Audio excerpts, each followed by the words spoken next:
Sim. Então vamos lá, bom dia pessoal. Para quem, segundo informações aqui, nós vamos fazer a questão 25, né? Então vamos lá. De acordo com a lei 8.212, constituem outras receitas da Seguridade Social. Então olha só, a gente tem um princípio lá da Seguridade Social que a gente já estudou, que é a diversidade da base de financiamento. Então, várias fontes financiam Seguridade Social. Um dos principais artigos para a gente estudar essas fontes é o artigo 195 da Constituição. Lá a gente vê, por exemplo, a contribuição das pessoas que contratam sobre a folha de salários e demais rendimentos. A gente vê a contribuição dos segurados, né? Mas como nós temos diversas fontes que financiam Seguridade Social, a Lei 8.212, lá no artigo 27, ela prevê outras receitas que ingressam nesse sistema, né? E é isso que a questão quer saber. Multas, atualização monetária e juros, sim, tá? Multas, atualização monetária e juros. Quando a gente paga uma contribuição em atraso, a gente vai ter os juros e vamos ter também as multas. Outra fonte, né? Outra receita que ingressa na Seguridade Social. Em alguns momentos é preciso fazer a atualização monetária, né? Aqui realmente de menos usual, porque desde 94 a gente tem a mesma moeda, então é menos usual. Mas verdadeiro, multas, atualizações e juros, sim. 2. Essa talvez seja uma das fontes assim, mais comuns na prova. Ó, a remuneração recebida por arrecadação, fiscalização e cobrança de serviços prestados a terceiros. Quem são esses terceiros? Os terceiros são aqueles que a gente chama de Sistema S. Né? A gente conhece como Sistema S, SESI, SESC, Senai. Tá? Bom dia. Bom dia. O dinheiro do terceiro, como o próprio nome está falando, ele é do terceiro. Ele é uma arrecadação para OS. As empresas, elas têm uma tributação referente a esses terceiros. Normalmente 5,1, 5,8, 5,6. A gente não precisa memorizar essa informação. Mas vamos dizer, por exemplo, que uma empresa ela deva contribuições para o SESI, para o SENAI e para o SENAC. Ponto. São os 3 S que ela tem que pagar. Ela pode fazer isso de 2 formas. Ela pode pegar o boleto de cada um e pagar, ou ela pode pegar, junto com, estamos na 25, junto com a contribuição previdenciária, com a guia de recolhimento previdenciário, e pagar o valor referente ao S. Logicamente, para facilitar a vida dessa empresa, né? Ela pega e paga tudo num canto só. Mas também, em contrapartida, a gente sabe isso da nossa vida prática. Eu não vou pegar o dinheiro de outra pessoa, ter o trabalho de receber, fiscalizar, né, se está tudo certo, e repassar de graça. Então, nós recebemos, entre aspas, uma remuneração para fazer esse serviço. Quando o S é o Fundo Nacional de Desenvolvimento da Educação, quando o S é o FNDE, a gente fica com 1% do montante arrecadado. Então, quando o S é o FNDE, a gente fica com 1% do montante arrecadado. Quando é qualquer outro S, os demais S's, a gente fica com 3,5% do montante arrecadado. Então, 2 também é uma outra fonte da Seguridade Social. E 3, doações, legados, receitas, sim, tá? É o que a gente tem na nossa realidade, ó, um patrimônio que eu tenho alugado, alguém que me doou um bem, ingressa na minha receita, tá? Deste artigo 27, o mais comum das provas são as porcentagens, né? Então, nós temos 50% dos ilícitos penais, 50% lá do artigo 243 da Constituição, 40% dos leilões da Receita e 50% do DPVAT para o SUS. Então, 50% do artigo 243 da Constituição, 40% dos leilões da Receita. Ó, aquela mercadoria que a gente comprou e ela foi pega no posto de fiscalização e a gente não foi retirada. Após isso, a Receita faz o leilão, 40% desse valor é vertido para a Seguridade Social e 50% do DPVAT. Agora, esta fonte aqui é uma fonte de renda exclusiva do SUS. Então, pessoal, é um artigo interessante para a prova, não muito cobrado, mas interessante. Normalmente, quando as provas cobram esse dispositivo, eles cobram aqui essas porcentagens, e, logicamente, como resposta errada, alterando o valor das porcentagens. Mas é interessante também a gente levar essa ideia do que seriam essas contribuições para terceiros. Então, 25, letra D de dado, todos os itens estão corretos. A respeito das disposições constitucionais sobre Seguridade Social, assinale a alternativa correta. Já reiteradamente falo com vocês, né? Não vai para a prova sem pegar essa parte da Constituição. Tá? A gente sabe que vai cair, então está sempre dando uma olhada na parte constitucional. Vê agora que a gente já, assim, né, até mesmo neste material de questões, a gente já revisou outros assuntos, né? Mas aí a gente volta para revisar sempre a Constituição, está sempre relembrando a Constituição. Mas o artigo 194 mesmo, né? Do 194 ao 204. Tá? Dos artigos 194 ao 204. Para o regime geral. Para o regime próprio, a gente precisa ver o artigo 40 da Constituição também. Então, são artigos, algumas coisas do artigo 149 da Constituição, mas se vocês lerem pelo menos o 40 em relação ao regime próprio, a gente vai aproveitar para revisar com questões também, já dá para dar uma ajuda bem legal para vocês na prova, tá? Letra A. A Previdência Social será organizada sob a forma de regime geral, de caráter contributivo e de filiação facultativa, observados os critérios que preservem o equilíbrio financeiro e atuarial. Letra A, certo ou errada?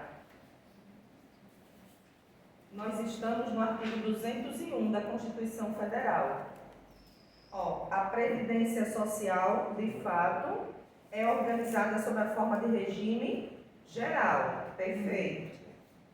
Nós temos o regime geral, que abarca a maioria dos trabalhadores, e os regimes próprios destinados a militares, e os regimes próprios, que vão estar na prova, destinados a ocupantes de cargos efetivos.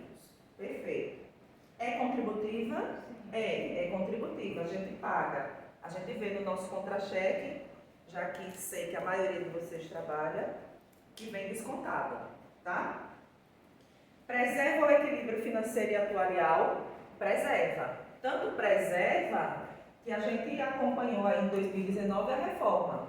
E a reforma, ela veio para quê? Para uma das justificativas da reforma foi a preservação do equilíbrio financeiro e atuarial. Agora, ela é facultativa? Não, é? Se você chegar para o seu patrão e disser a ele, ó, bota não o desconto do INSS no meu contra-cheque, tá? Então, não é facultativa. Ela é de filiação obrigatória. Então, letra A, errada. A gente está procurando a correta. Letra B.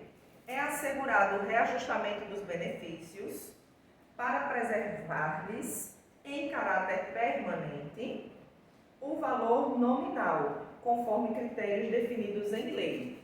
Olha só, pessoal, essa história da letra B é uma ideia interessante para vocês levarem para a prova, tá? Olha só. Lá no artigo 194 da Constituição, a gente vai ter aqui que fazer um comparativo entre o artigo 194 da Constituição e o artigo 201 da Constituição. Qual a informação que a gente tem que levar para a prova? Lá no artigo 194, a gente está falando de Seguridade Social, Saúde, Previdência e Assistência. Lá no artigo 194, Seguridade Social, a gente tem um princípio: irredutibilidade do valor dos benefícios. O valor não pode ser reduzido. Entende-se que, por conta da irredutibilidade, nós temos aqui a irredutibilidade do valor nominal. Então, resposta para a prova. Para a Seguridade Social.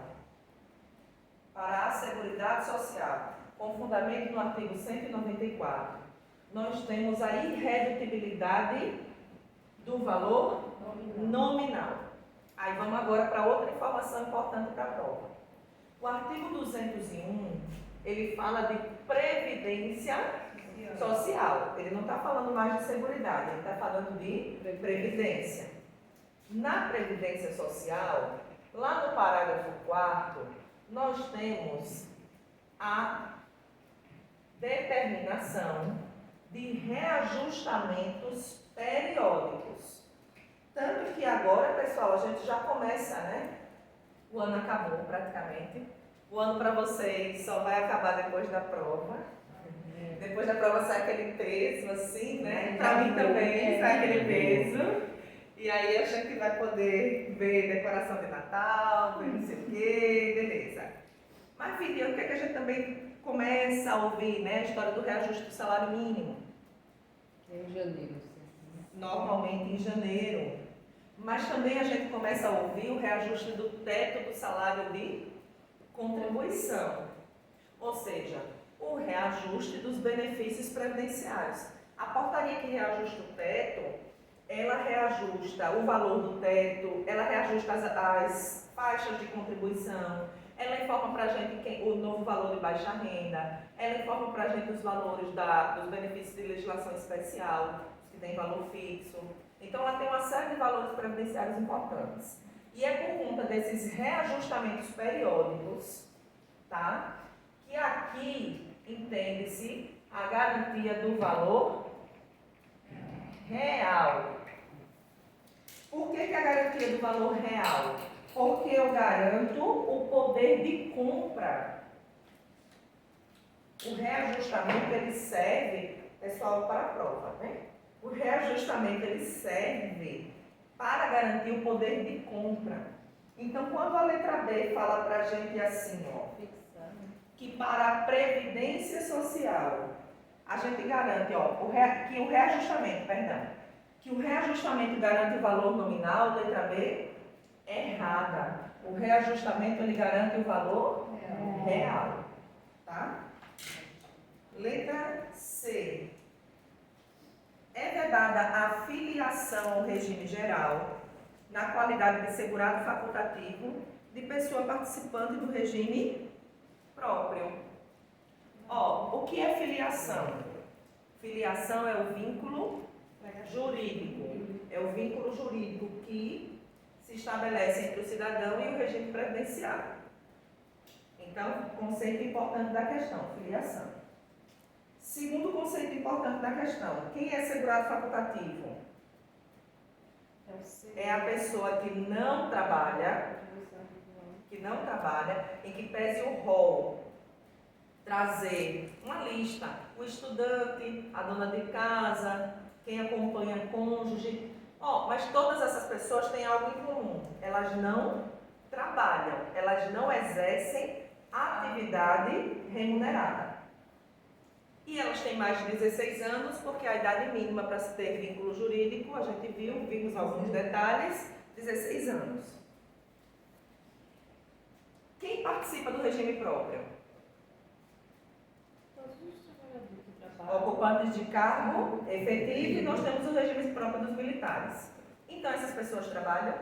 Sim. Então, elas não podem ser seguradas facultativas, tá? Letra C, verdade. Certo? Porque É vedada a filiação como facultativo de pessoa participante do regime próprio. Isso está lá no artigo 201. Se a pessoa não prestar atenção e não leu é vedada, aí a pessoa bota errado. Sim. Letra D.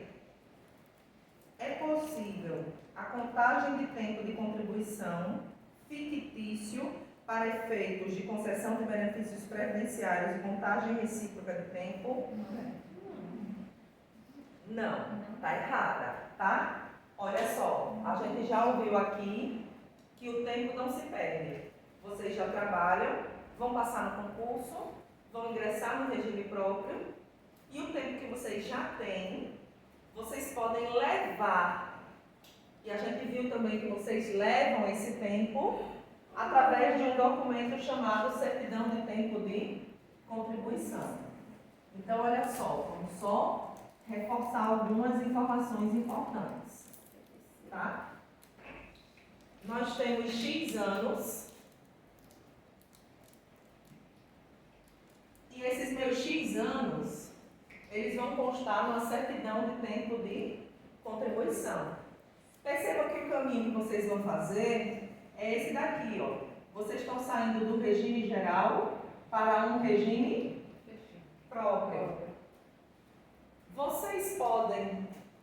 É possível alguém fazer o caminho inverso? É possível alguém, por exemplo, trabalhar no INSS, sair, pedir exoneração e só advogar ou trabalhar na sua atividade como fisioterapeuta ou qualquer outra atividade. É possível? É. Então, eu posso sair do regime próprio para o regime geral.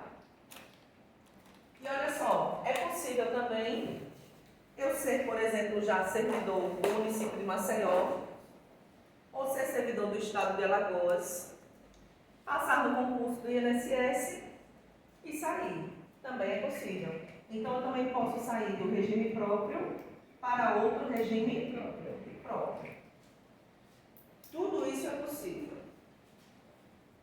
E o meu tempo nestes regimes eu levo através de certidão de tempo de contribuição. Só que um dos assuntos mais importantes para a prova são as vedações, ou seja, quais tempos não podem constar na certidão de tempo de contribuição. Então, eu tenho 10 anos num trabalho. Qual é a pergunta que a gente tem que fazer? Eu posso levar exatamente os meus 10 anos? Ou dentro desses 10 anos tem algum tempo que eu não posso levar? Existem sim alguns períodos que vocês não podem levar. Um deles está na questão. Tempo fictício eu não posso levar. Esse é um dos tempos que a gente não pode levar, tempo fictício. O que seria um tempo fictício? Tempo fictício é um tempo que não existe. A gente não tem muitas dessas verbas mais, por isso que fica um pouco distante da nossa realidade. Mas olha só,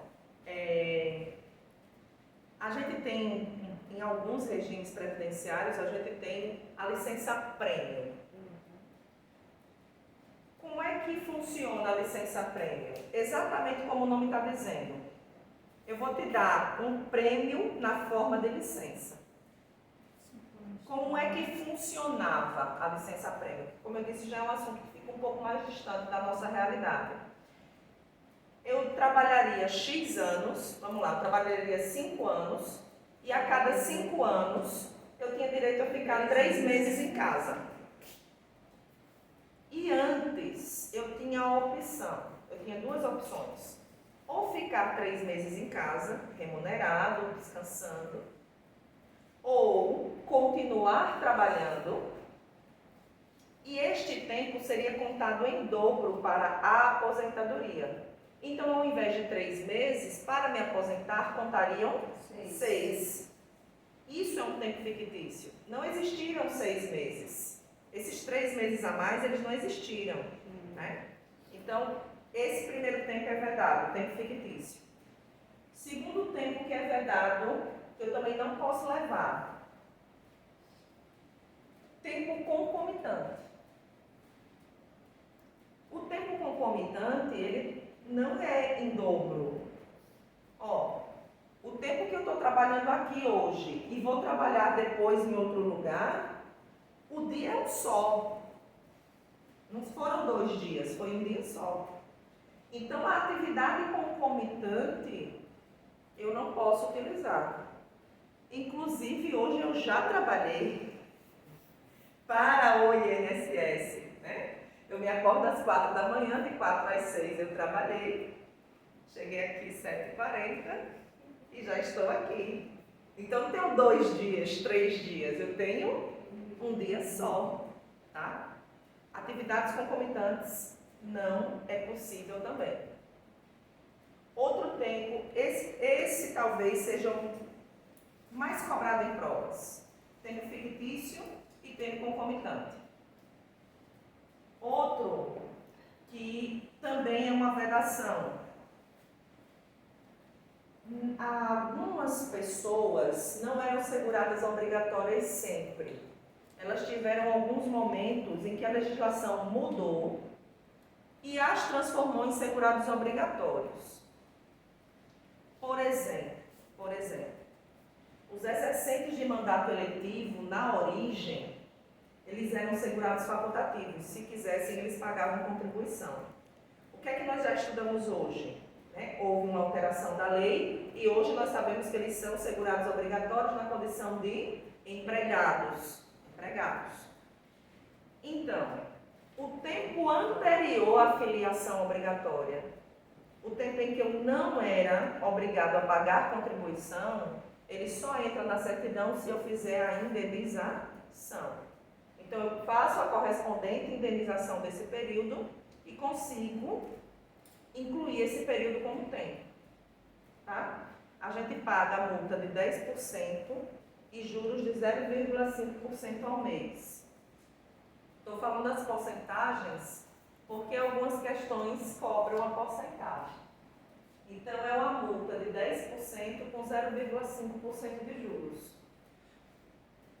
Por exemplo, nessa mesma linha, trabalhadores rurais anteriores a 91, se eles quiserem contar este tempo anterior a 91, eles têm que fazer a correspondente indenização, tá? Acho que neste sentido, nesta linha de raciocínio, a última informação que eu poderia passar para vocês é que só entra na certidão de tempo de contribuição o tempo que já está todo pago, todo certinho. Se eu pedir, por exemplo, um parcelamento, eu tenho que esperar o parcelamento a pagar a última para poder esse período entrar na certidão, tá? Então, entendemos algumas nuances aí dessa letra D, vamos prosseguir. 27. Julgue os itens a seguir com base na legislação que disciplina arrecadação e recolhimento.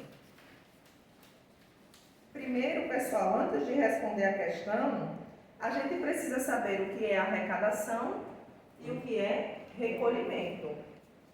Arrecadar significa descontar a contribuição previdenciária das pessoas que trabalharam para você.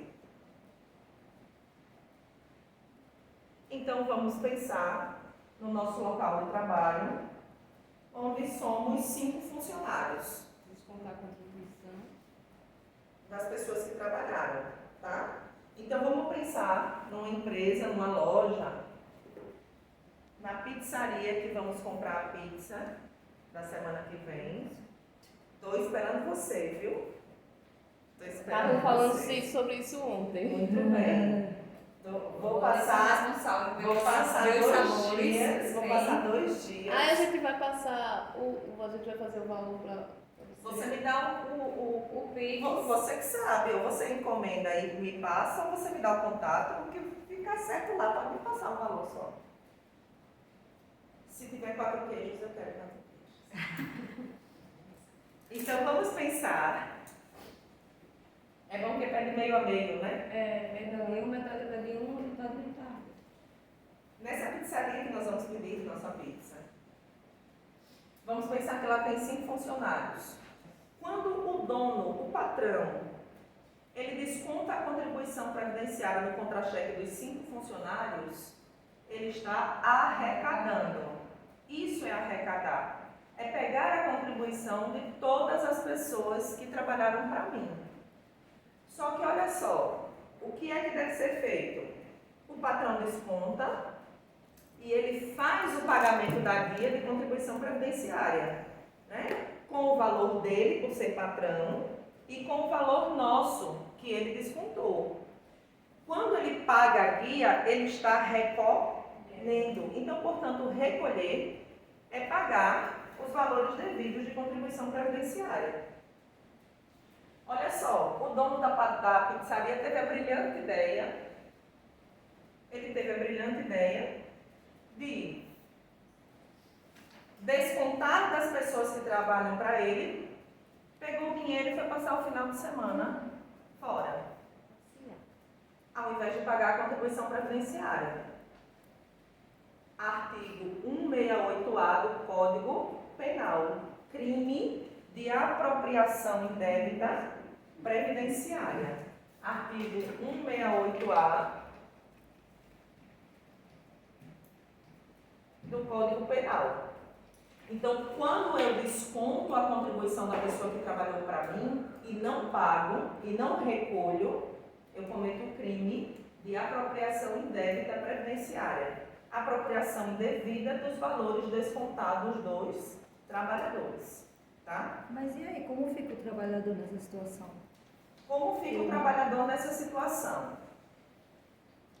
Os segurados, os trabalhadores empregados, eles têm presunção de recolhimento.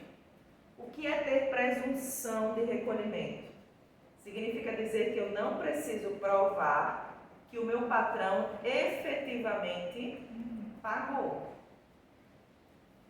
Ele não paga, ele comete o crime de apropriação indébita previdenciária. Eu vou pedir um benefício no INSS, não vai ter a contribuição, mas eu tenho a minha carteira com vínculo, o vínculo está lá, eu tenho direito ao benefício? Tenho, tá?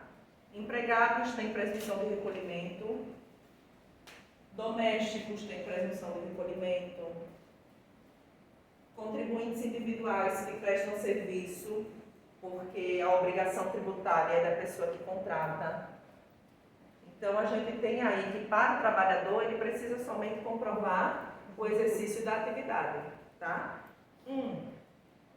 As empresas são responsáveis pela arrecadação das contribuições dos trabalhadores avulsos que prestam serviço. Na verdade, pessoal, tá certo, mas as empresas, vamos completar assim a informação de uma maneira geral, as empresas, elas são responsáveis pela arrecadação das contribuições das pessoas que trabalham para ela, com ou sem vínculo empregatício. Percebam que quando o artigo 195, inciso 1, a linha A da Constituição, ele diz assim, ó, é a tributação dos tomadores de serviço sobre a folha de salários e demais rendimentos pagos devidos ou creditados a qualquer pessoa que lhe preste serviço com ou sem vínculo empregatício. O trabalhador avulso, de fato, ele presta serviço sem vínculo empregatício. Mas, completando todas as informações possíveis, as empresas, elas são obrigadas a arrecadar e recolher a contribuição de todas as pessoas que trabalharam para ela. 2. As contribuições dos segurados empregados devem ser recolhidas pela empresa até o dia 20. Perfeito? Nós temos um dia de pagar nossos boletos. Todos os nossos boletos têm um dia. Né? Aqui não é diferente. Então, para a prova, atualmente, durante a vigência da medida provisória, nós vamos fazer o seguinte. Todo mundo é dia 20, exceto individuais e facultativos que continuam sendo dia 15. Então, todo mundo é dia 20, exceto contribuintes individuais e facultativos, que continuam sendo dia 15. Então, 2 correto. 3. As empresas integrantes do mesmo grupo econômico devem responder solidariamente pela arrecadação e pelo recolhimento das contribuições devidas à Seguridade Social. Beleza, perfeito, tá? Ó, são várias empresas dos mesmos donos, né? A gente até sabe, vocês até conhecem bem essa realidade. Então, quando tem alguma reclamatória trabalhista, alguma ação, vocês percebem que todos eles são solidários. Ou seja, o débito é dividido por todas as empresas. Assim também nas contribuições previdenciárias. 3, certo. 4. As empresas devem informar aos empregados mensalmente os valores recolhidos sobre o total de sua remuneração. Além de estar certa, eu gostaria de destacar para vocês essa obrigação acessória. Essa obrigação acessória ela é recente. Então, nós temos algumas obrigações. A nossa obrigação principal, nós temos as obrigações principal e acessórias.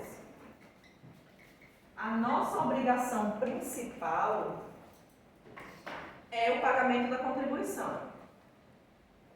Se errar a obrigação principal na prova, não fala comigo. Porque está lá assim, qual é a obrigação principal? Pagar. Ponto. As obrigações acessórias, apesar de terem um rol assim, bem longo da legislação, ela traz várias obrigações. Inclusive, o descumprimento dessas obrigações, ela gera multa, que pode ser atenuada ou agravada. Apesar de ser um rol extenso, mas ver como é assim, eu acho que, inclusive para vocês que trabalham, é bem intuitivo. As empresas, a gente faz muito disso na nossa casa. As empresas, elas têm que guardar documento? Tem que guardar a documentação. Elas têm que prestar informações ao poder público? Na prova está assim, uma empresa, ela deve prestar informações à Receita Federal? Tem. Ela tem que prestar informações à Previdência? Tem. Manter livro contábil? Tem. Bem que as obrigações, elas são bem, assim, simples, né? Elas fazem parte do nosso dia a dia. Manter arquivo em meio digital, informar, prestar informações, arquivar documentos. Das obrigações acessórias, eu destacaria a obrigação dos cartórios de informar óbitos, nascimentos e casamentos. Essa é uma obrigação acessória assim, muito íntima da nossa realidade. Porque, por exemplo, pessoal, quando o cartório ele informa no sistema informatizado um óbito, o sistema de benefícios faz o cruzamento de dados e cessa o benefício. Então, é assim que funciona. Ou deveria funcionar, né? Mas funciona na maioria das vezes. Quando um cartório registra o óbito, joga a informação no sistema informatizado, o sistema informatizado já faz o cruzamento com o nosso banco de dados e a gente cessa o benefício por óbito. Então, essa talvez seja uma das obrigações assim, mais próximas da nossa realidade, a obrigação dos cartórios de informar registros civis de nascimento, casamento e óbito.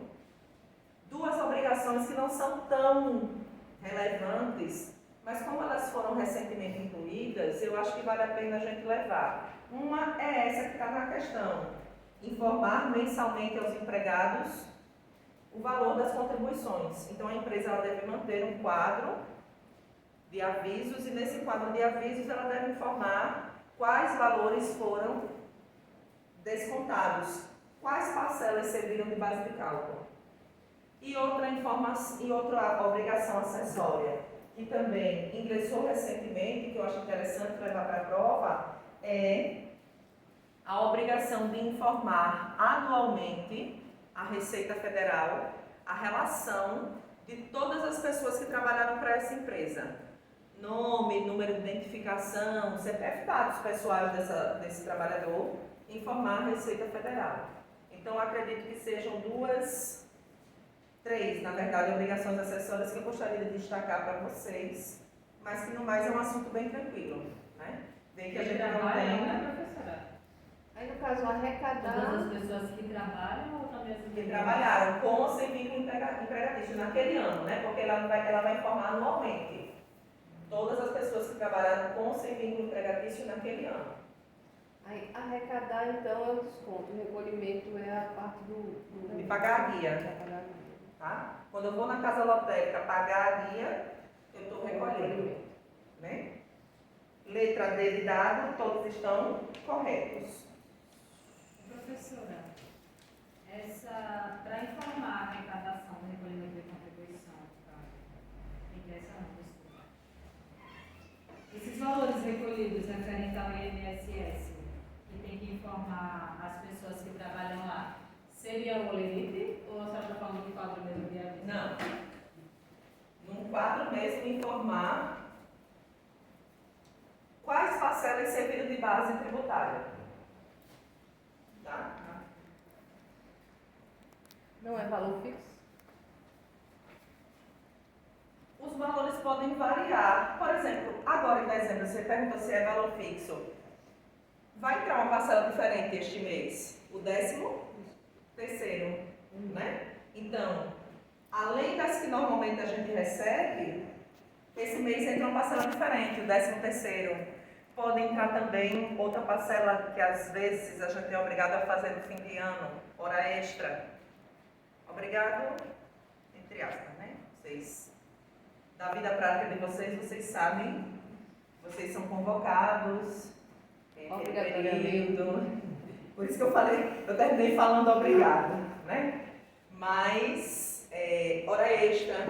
Então, não necessariamente. É porque, assim, é tão comum que a gente só receba aquele fixo, né? Salário, aí vai para transporte, vai alimentação, pá, e já vem os descontos. Fala quando tem mais Mas para receber, né? Que todas as parcelas que serviram de base, né, para o desconto, elas devem ser informadas mensalmente aos trabalhadores, tá?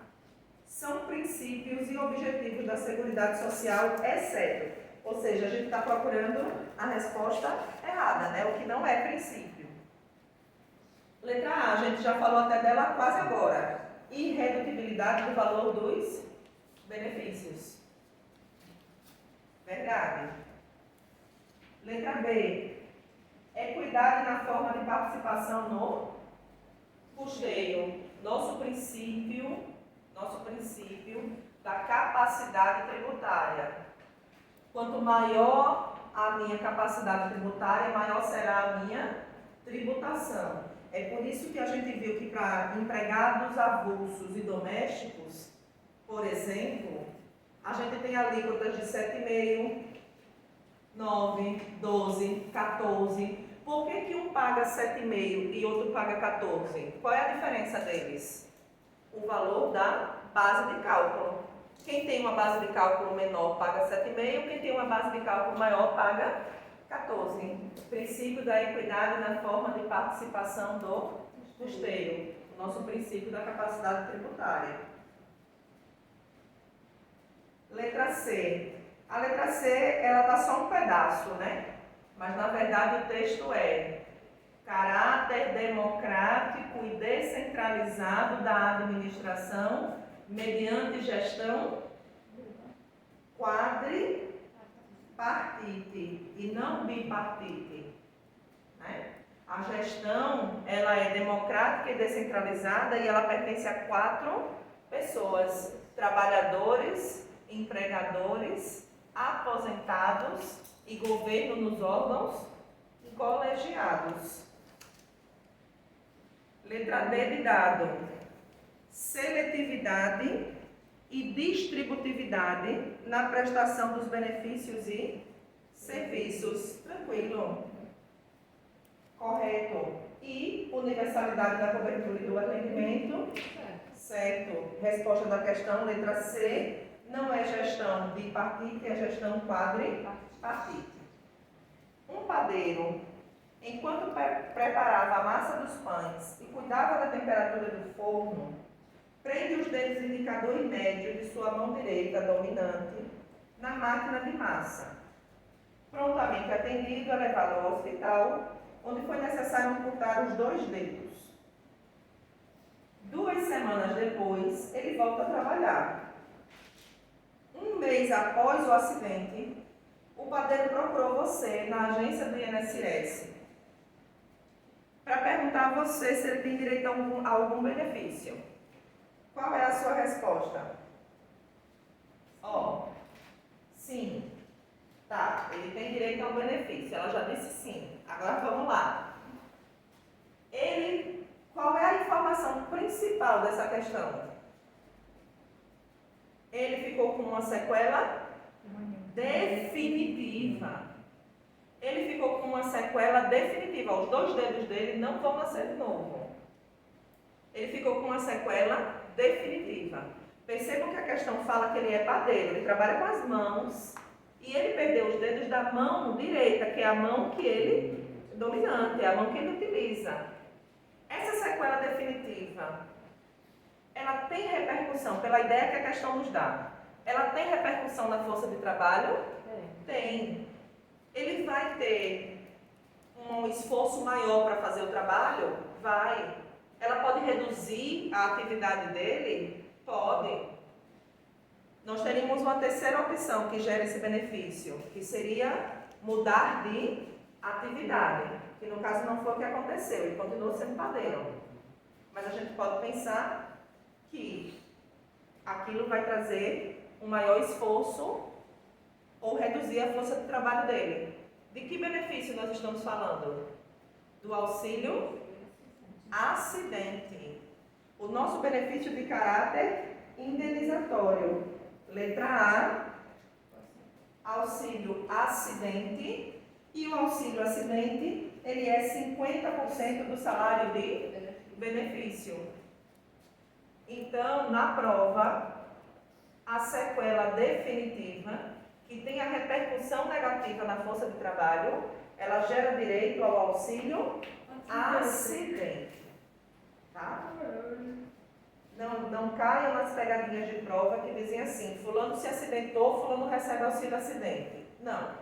Fulano se acidentou, fulano recebe auxílio por incapacidade temporária. Vê, esse padeiro voltou a trabalhar 2 semanas, não foi? Voltou a trabalhar bem rapidinho. Então ele ficou temporariamente afastado. Mas nesse período que ele recebe auxílio. Se a questão tivesse parado aí, ele arrancou, perdeu os dedos. Saiu do trabalho, se afastou do trabalho. Que benefício? Auxílio por incapacidade temporária. Mas olha o que a questão fala, ele voltou a trabalhar, ele já está bom, a gente já subentendeu que ele recebeu auxílio por incapacidade temporária, mas ele ficou com uma sequela definitiva, tá? 30. Qual é a letra? Letra A de amor. Auxílio acidente mensal no valor de 50% do salário de benefício. Sobre pensão por morte. É possível a concessão de pensão por morte à pessoa que manteve durante longo período e com aparência familiar união com outra casada, já que o concubinato se compara ao núcleo familiar. Letra A, inclusive, é uma letra bem interessante para a prova por conta da recente decisão do STF. O concubinato não é a mesma coisa de união estável. Então, não é possível reconhecer a união estável de alguém com outra pessoa casada. Então, a letra A está errada porque não é possível. E eu destacaria a letra A por conta da recente decisão do STF. concubinos não são dependentes previdenciários e não se confunde com união estável, tá? Então, não é possível. A questão diz que é possível, questão errada. Letra B. E o que é concubino, para vocês não se confundirem, é ter relação com alguém casado, né? É manter alguma relação de companheirismo com alguém casado, tá? Não posso usar, não, viram como eu tô controlada hoje? Primeiro porque está filmando, então uma pessoa que até agora, até este momento não falei palavrão. Segundo que a chefe está ali sentada, não estão vendo, Juliana está ali sentada, não posso decepcionar a chefe. Estou brincando. Se o pequeno tiver. brincando. Não sei não, porque se o pequeno não tivesse aqui, já tinha dito. Já tinha falado. Se não estivesse filmando, não tivesse Teria filmando, falado no popular. tá? Então vamos lá, letra B. Letra B. Em razão das diferenças de tratamento previdenciário entre homens e mulheres, é possível a exigência de requisitos legais diferenciados para efeito de outorga de pensão por morte de ex-servidores públicos em relação aos seus cônjuges, companheiros ou companheiras. Ó, as diferenças de tratamento previdenciário que atualmente se operam na legislação, elas dizem respeito a critérios de aposentadoria.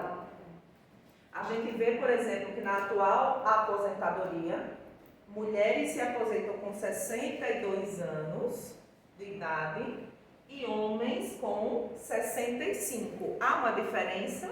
Há, nos critérios de aposentadoria. Mas, por exemplo, para pensão, não. Letra B está errada. Ó, para provar a união estável, os mesmos documentos que eu tenho que apresentar como mulher, o colega ali, homem, também teria que apresentar. O tempo de duração da pensão, para mim, que tenho 20 anos, e o colega que tem 20, são os mesmos. A gente não tem critérios diferentes por sermos homens e mulheres neste benefício, não. Na atual legislação, a gente tem critérios diferentes para a aposentadoria em relação à idade. Então, a letra B está errada. Letra C. Letra C, a gente falou desse prazo na última aula, né? Decadência e prescrição. A gente, quer dizer, falamos em outra oportunidade, mas revisamos também ainda esta semana. Então, o prazo prescricional para requerimento é quinquenal, é de 5 anos. Ó, para requerer, para pedir, tem prazo? Não. Tem não. Lembra que eu comentei com vocês que eu peguei um óbito de 1972. Em 2022 pode? Pode. Para requerer concessão, se ninguém nunca pediu, não tem prazo não. Aí eu requerer a primeira vez, né? Porque está falando de concessão. De concessão. Concessão é a primeira vez. Concessão é a primeira vez que você pede. Tem prazo para revisão. Nós temos prazo para revisão. Então, primeiro erro da questão. Para concessão a gente não tem prazo. A gente só tem prazo para revisão. Vamos a mais outro erro? Como foi que a gente fez o resumo na aula passada? A questão está dizendo para receber ou pagar, ou para tem valor aqui? Não está dizendo nem que ela quer receber dinheiro, nem que ela tem que pagar dinheiro. Então esse prazo não é prazo de prescrição. O direito de pedir, o direito, isso é um prazo de decadência. Não seria um prazo de prescrição, seria um prazo de decadência, que não se opera na concessão. Agora vamos transformar isso numa afirmação correta. O direito de rever decairia em 10 anos. Tá? Então, letra C está certa não. Letra D. Os pensionistas detém legitimidade ativa para pleitear por direito próprio a revisão de pensão por morte. Alguém morreu, eu sou filho, cônjuge, companheiro, fiquei com a pensão. Posso achar que o valor está errado e pedir revisão? Posso. Posso pedir revisão, é isso que a questão está dizendo. Só que se é o direito de revisão, agora ele tem um prazo. E esse prazo é de quanto tempo? 10 anos. Por isso que a questão está dizendo, caso não seja alcançada pela decadência, tá? Fazendo jus às diferenças pecuniárias, fazendo jus a algum dinheiro que porventura tenha sido devido e não pago. Agora olha como a questão muda. Fazendo jus a diferenças pecuniárias não, olha o que é que está escrito aí na sequência. Não prescritas, porque o dinheiro ele prescreve. E quando ele prescreve em 5 anos. Então, nessa mesma questão, a gente tem duas informações importantes. O direito de rever decai em 10. E se eu quiser receber alguma diferença pecuniária, ou seja, algum dinheiro, algum valor, ele prescreve em 5. Perfeito, letra D, resposta da questão. Letra E, a pensão por morte, né? Estamos falando de pensão por morte. Ele está dizendo para a gente na letra E que ela é vitalícia, embora não integral, para o cônjuge, desde que não tenha perdido a qualidade de segurado, já que seu cálculo depende da quantidade de contribuições vertidas em nome do instituidor. A regra hoje qual é? A regra hoje qual é? A pensão ela é vitalícia somente a partir dos 45 anos de idade. Então, nós temos que fazer duas observações. Primeiro, quem morreu tinha mais de 18 contribuições ou menos de 18 contribuições. Então, essa é a primeira pergunta que a gente tem que fazer. A pessoa que faleceu, ela tinha mais de 18 contribuições ou menos de 18 contribuições? A segunda pergunta que a gente tem que fazer, essas pessoas, elas tinham mais de 2 anos de casamento ou de união estável, ou elas tinham menos de 2 anos de casamento ou de união estável? Então, vamos lá. Se essa pessoa tinha menos de 18 contribuições mensais, ou menos de 2 anos de casamento ou de união estável, a pensão fica por quanto tempo? Por 4 meses.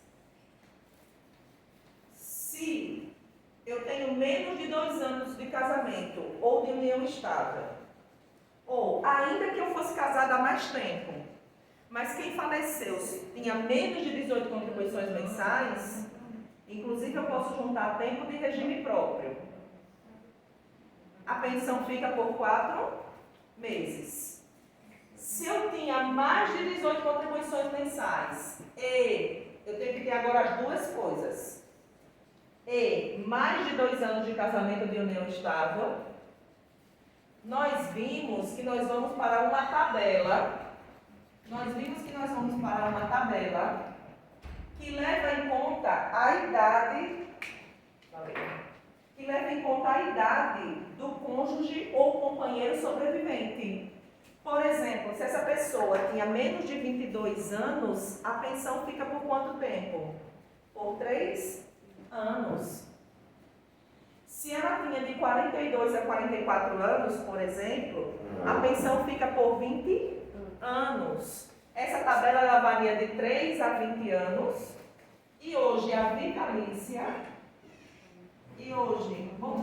a vitalícia é a partir dos 45 anos. Tá? Então, de acordo com o número de contribuições vertidas, ela é vitalícia? Não, depende, tá? Agora aqui a gente vai só fazer uma ressalva. Ó, observação.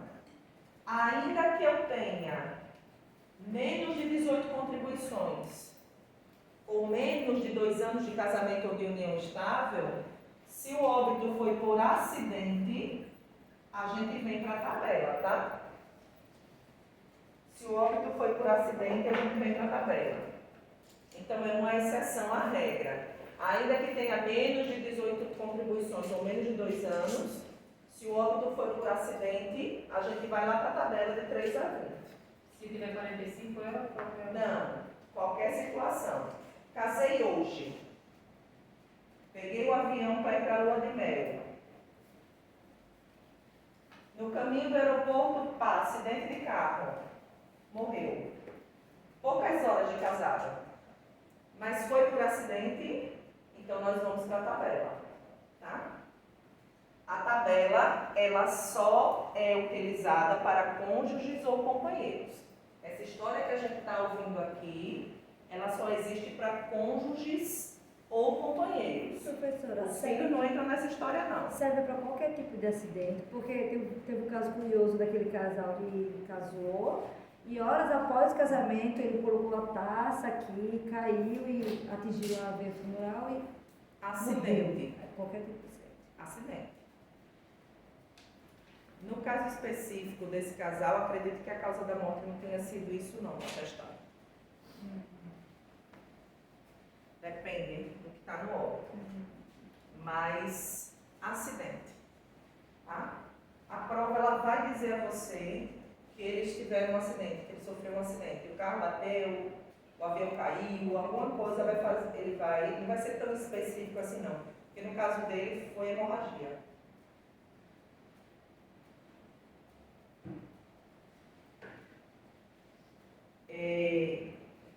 Então, 31. Roberta é uma pessoa preocupada com o futuro. E com essa filosofia, economiza o máximo que pode do seu salário para formar uma reserva financeira que possa garantir sua tranquilidade em termos patrimoniais, especialmente após a aposentadoria. Roberta é empregada numa multinacional e recebe salário elevado, bastante superior ao limite. Aí a questão até coloca, entre aspas, teto. 7 mil e alguma coisa, né? 7,87,22. Então vamos pensar que Roberta é CEO de uma empresa e ganha 30 mil. Diante da situação, assinale. A. Por receber salário superior ao teto da Previdência, Roberta é obrigada a se filiar a um regime de previdência privada complementar. Nós vimos que no país, nós temos vários regimes previdenciários. A gente estudou uma regrinha bem básica. Todas as vezes que eu exerço atividade remunerada, eu tenho que ter um regime previdenciário. Né? Foi isso que a gente estudou. Nós temos os nossos regimes públicos. O regime geral, os dois estarão na prova, que aí eu brinquei na ocasião, o G da galera, né? Todo mundo está aqui, o seletista está aqui, a maioria das atividades remuneradas estão ali. Nós temos os regimes próprios, os regimes dos ocupantes de cargo efetivo e atualmente até os doutrinadores dividem o regime militar como sendo um regime próprio diferenciado. Tranquilo. Regime próprio. Nós, na ocasião, estudamos que esses regimes, eles têm teto. E que, por exemplo, se eu ganho 15 mil, eu vou ser tributada em 7, aproximar, tá? A gente sabe que tem uns quebradinhos. Eu vou ser tributada em 7, mas eu só recebo benefícios de até 7. Mas eu vivo com 15. Todo fim de semana eu estou na lancha, na Praia do Gunga, comendo lagosta grelhada na manteiga. 1h10 em sábado, pensando em lagosta grelhada na manteiga. O que eu faço para viver com 15 em termos de benefícios previdenciários? A gente vai para o nosso outro componente aqui, que é a previdência complementar. E a previdência complementar, vocês entenderam para que ela serve? Para complementar a diferença entre o teto e o que eu efetivamente ganho. Nós vimos outras diferenças ali também. Nós vimos que os regimes próprios e geral, eles são solidários, eles são contributivos e eles são obrigatórios. Hoje, inclusive, a gente já falou disso, eles são obrigatórios. A previdência complementar, ela é facultativa. A previdência complementar, ela é facultativa. Então, essa mulher aí, ela é obrigada a se filiar a um regime de previdência complementar? Não. Só para terminar a nossa revisão, as previdências complementares, elas não são solidárias, elas são de capitalização, né? Elas não são solidárias. Então, letra A, errado. Ela não é obrigada a se filiar. Letra B, há a possibilidade de Roberta aderir ao regime de previdência privada, previdência complementar privada, que tem natureza complementar e é facultativa. Letra B, resposta da questão.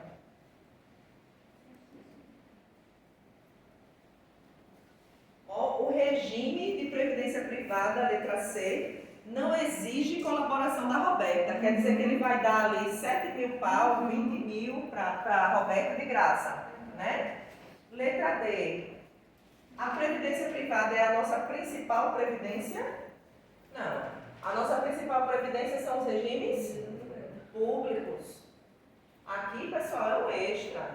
Percebe? Eu ganho 15, vou me limitar até a 7. Eu posso viver com 7? Pode, você baixa o padrão de vida.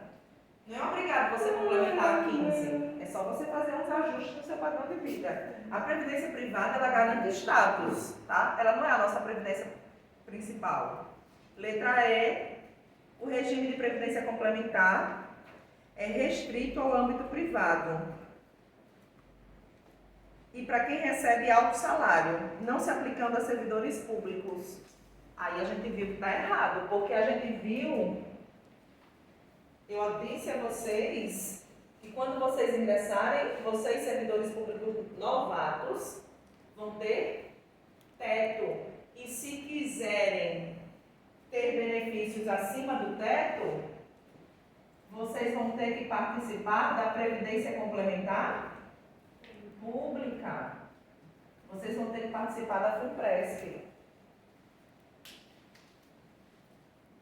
Inclusive aos servidores antigos, aos servidores de antes da instituição, dia 30. Agora é o prazo para decidir se vai se filiar e ter direito à aposentadoria diferenciada prevista na lei.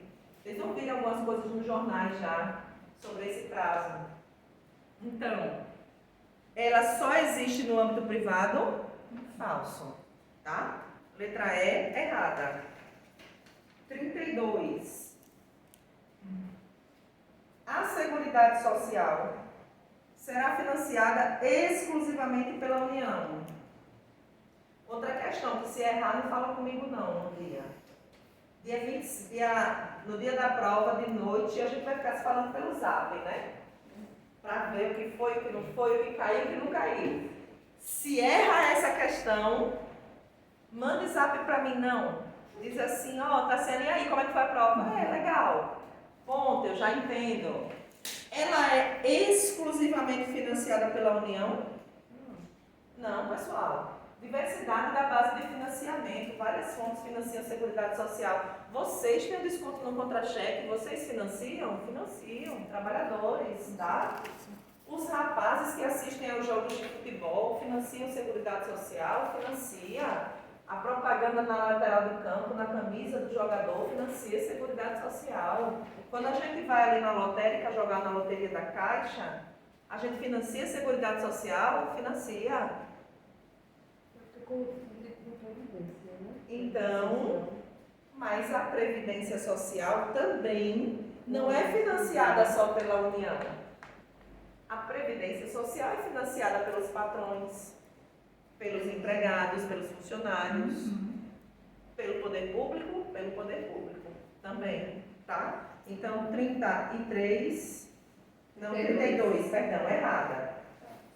33, a União é responsável pela cobertura de eventuais insuficiências financeiras da Seguridade Social, quando decorrentes do pagamento de benefícios de prestação continuada na forma da lei orçamentária. 33, verdade, e leve essa informação para a prova do 33. Vamos fazer a complementação desse 33? Olha só. O regime geral de Previdência Social, ele é de competência exclusiva da União. O regime geral. Então, somente a União pode editar normas para o regime geral. E a insuficiência financeira é de responsabilidade do regime geral. Ou da União, perdão. A insuficiência financeira é de responsabilidade da União. Aí na prova pode estar assim, para a gente abarcar todas as possibilidades possíveis. A União é responsável pela cobertura de 10% da insuficiência financeira. A gente leu, eu em algum momento disse isso? Não. Ela é responsável pela cobertura da insuficiência financeira. Faltou dinheiro? Sempre, tá? Nos regimes próprios, cada ente federado é responsável pelo seu. Então, quem é responsável por editar normas do regime próprio dos servidores municipais de Maceió? O ente federado, município. Quem é responsável por editar normas para os servidores estaduais? O Estado. Então, nos regimes próprios, cada ente federado é responsável. Inclusive, cada ente federado é responsável pela cobertura de insuficiências financeiras. Então, completamos a 33 e levem esta informação para a prova, tá? Parar um pouquinho.